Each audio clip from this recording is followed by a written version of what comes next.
Immer wieder sind Mandanten davon überrascht zu hören, dass in Deutschland nach Territorialbesteuerung besteuert wird. Sebastian, warum sind so viele Leute davon überrascht und wissen dazu gar nichts? Naja, also die sogenannte Territorialbesteuerung gibt es ja sowieso nicht. Ja? Wir verwenden den Begriff jetzt auch hier nur für SEO, aus SEO-Gründen. Gemeint ist tatsächlich das Territorialprinzip, also ein steuerliches Prinzip, was zur Anwendung kommt, ähnlich wie das Welteinkommensprinzip. Und nach dem Territorialprinzip sind eben Steuern dort zu bezahlen, wo ein Einkommen entsteht. Ja? Aber nicht dort unbedingt, wo ich lebe, wo ich meinen Wohnsitz habe, wo ich unbeschränkt steuerpflichtig bin. So, man denkt jetzt aber immer an Länder wie Panama, Zypern, Hongkong und so weiter und so fort, aber nicht an Deutschland. Ganz im Gegenteil. Es wird sogar vielen empfohlen zu sagen, du musst aus Deutschland weg und in ein Land umziehen, wo es die Territorialbesteuerung gibt. Da gibt es zig Webseiten, auch von namenhaften Beratern, ja, die hier ständig mit diesen Begriffen rumspielen. In Deutschland gibt es, wie gesagt, die Territorialbesteuerung oder korrekt gesagt, es wird nach Territorialprinzip besteuert. Okay, das ist mir jetzt komplett neu. Führ uns ein bisschen ein. Ich mache am besten einfach mal 3 konkrete Beispiele. Ja. Super. Wenn du in Deutschland wohnst und Geschäftsführer einer Schweizer AG bist und du für diese Geschäftsführungstätigkeit regelmäßig in die Schweiz reist und dort übernachtest, dann wird auf dein Schweizer Geschäftsführergehalt in Höhe von, sagen wir mal, 150.000 Franken oder 150.000 Euro weniger als 10% Steuern in der Schweiz fällig. Und du musst dann in Deutschland aufgrund des Territorialprinzips das Gehalt auch nicht. Erstes Beispiel. Zweites Beispiel. Sagen wir, du hast ein Haus in Costa Rica und du vermietest dieses Haus per Airbnb. Dann werden in Costa Rica wenig Steuern fällig, sagen wir mal 13% auf diese Mieteinnahmen. Diese Mieteinnahmen werden dann in Deutschland nicht nachversteuert. Wiederum aufgrund des Territorialprinzips, weil Deutschland sagt, diese Steuern stehen Costa Rica zu, wir nehmen hierfür keine weiteren Steuern. Drittes Beispiel, jetzt gehen wir mal zu den juristischen Personen. Eine deutsche GmbH eröffnet eine Niederlassung in Irland. Dort werden 12% Steuern auf Gewinne der Niederlassung fällig. In Deutschland muss dann deine GmbH keine zusätzlichen Steuern auf diese Gewinne in Irland bezahlen, die in Irland schon mit 12,5% besteuert sind. So, das sind jetzt 3 konkrete Beispiele, wie Deutschland hier nach Territorialprinzip versteuert. Und es ist ganz, ganz wichtig, dass man bedenkt, die Beispiele, die du gegeben hast, beziehen sich auf Deutschland. Wie ist es denn in anderen Ländern? Weil es ist nicht überall genauso. Genau, also in vielen Ländern wird nicht nach Territorialprinzip versteuert. Nehmen wir zum Beispiel mal England an. Also wenn jemand in England wohnt und auf ihn hätten einer dieser 3 Fälle hier zugetroffen, das heißt, er hätte also eine Schweizer Anstellung oder er hätte ein Haus im Ausland oder er hätte letztlich hier eine Gesellschaft, die hier im Ausland eine Niederlassung hat, dann ist unter Umständen in England darauf dann nachzuversteuern. Ja?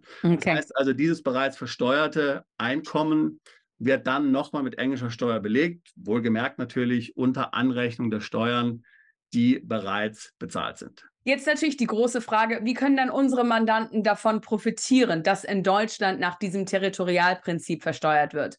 Naja, also ist gerade die Tatsache, dass Gehälter aus dem ausländischen Deutschland besteuert werden, eröffnet ja interessante Möglichkeiten der legalen Steueroptimierung. Natürlich jetzt nicht für jeden, aber gerade wer Unternehmer ist und sich sagt, naja, ich würde eigentlich gerne von niedrigen Steuern im Ausland profitieren, kann aber Deutschland nicht verlassen, kann nun durch diese günstige Besteuerung auf Gehälter im Ausland in manchen Ländern, Schweiz haben wir schon genannt, natürlich hier tatsächlich handfeste Vorteile für sich erzielen. Kannst du uns ein bisschen mehr dazu erzählen?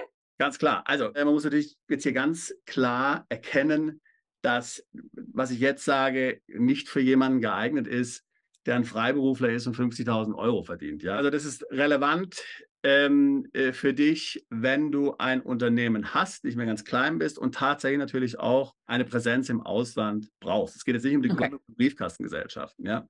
So, dann kannst du eine Tochtergesellschaft oder mehrere Tochtergesellschaften in jedem beliebigen DBA-Staat gründen. Wir nehmen jetzt mal hier Singapur, USA und Schweiz und wirst dort zweiter Geschäftsführer. Wohlgemerkt zweiter Geschäftsführer. Du brauchst einen Geschäftsführer vor Ort. Du darfst die gesamte Geschäftsführung aus Deutschland machen. So, dann bist du regelmäßig dort und mit regelmäßig meine ich jetzt nicht einmal pro Woche oder einmal pro Monat, aber vielleicht alle 8 Wochen für ein paar Tage bist du dort und gehst deiner Geschäftsführungstätigkeit vor Ort in diesem Land nach. So, dafür bezahlt dir diese Auslandsgesellschaft ein 6-stelliges Gehalt. Nochmal ganz wichtig, also es kann keine Briefkastengesellschaft sein, du musst da wirklich was haben, was Substanz hat, da muss wirklich was laufen, natürlich. Ich kann mich an einen Mandanten erinnern, der hat es so gemacht, der hat 300.000 € im Jahr verdient über diese Methode, ja, und hat weniger als 10% Steuern bezahlt. Ja, komplett legal. Das ist natürlich echt klasse, also so ein richtiger Vorteil.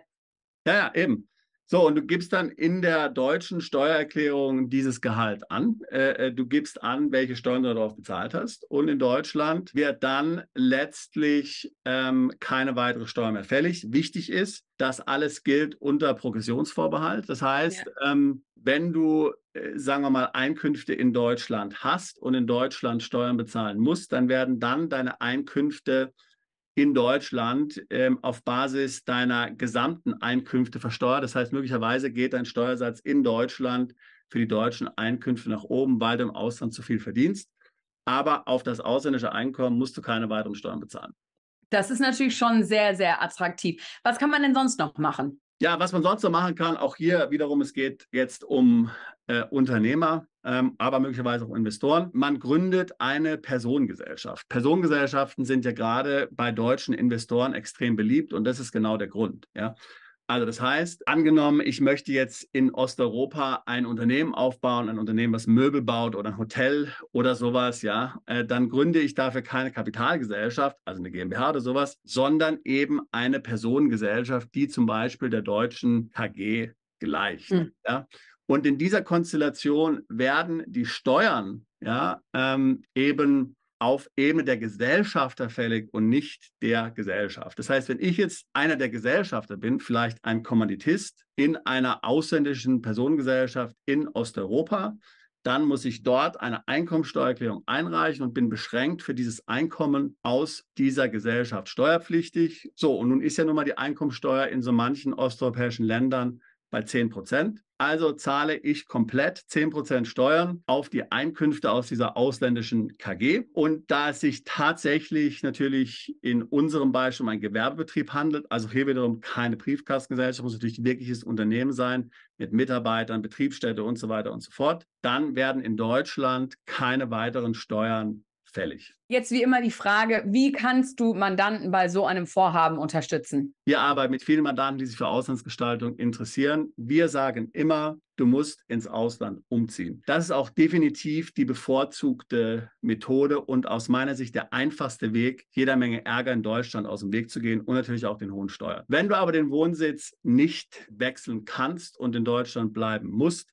familiäre, geschäftliche, persönliche Gründe, was auch immer, dann kannst du hier durch die Tatsache, dass Deutschland nach Territorialprinzip ausländische Einkünfte besteuert und natürlich du in der Lage bist, hier eine solche Gestaltung zu wählen, weil du entsprechend ein großes Unternehmen hast oder zumindest ein mittelständisches Unternehmen, tatsächlich dennoch von günstigen Steuersätzen profitieren. Und dann können wir natürlich gerne unterstützen. Wir können dich dazu beraten. Wir haben Anwälte, Rechtsanwälte, Steuerberater in vielen dieser Länder, können in manchen Ländern auch Gesellschaften für dich selbst gründen. Wichtig ist eben, dass es letztlich hier mit der deutschen und der internationalen Steuergesetzgebung konform ist, aber dann kann man tatsächlich große steuerliche Vorteile für sich selbst herausholen. Super, Sebastian. Vielen, vielen Dank für diese ganzen Informationen.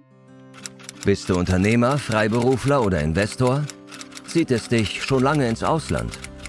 Mach heute den ersten konkreten Schritt in eine Zukunft mit mehr Geld und mehr Freiheit.